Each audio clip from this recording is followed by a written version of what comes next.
Patxi López ha reunido a más de 300 personas de distintos sectores de la sociedad en la recta final de la campaña para transmitirles sus compromisos.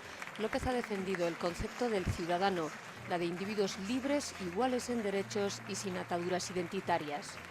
Esa es la diferencia entre un nacionalista como Eguíbar y un socialista como yo.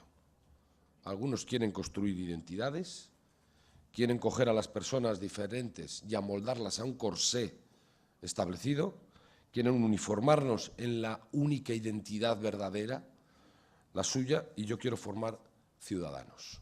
Patxi López ha expresado su deseo de garantizar los servicios sociales, de garantizar la sanidad universal y gratuita y prestar especial apoyo a la educación. No os propongo solo que confiéis en mí, os propongo que os suméis a mí, que juntos sumemos, que nos apoyemos mutuamente para defender los mismos objetivos, los mismos derechos y los mismos valores.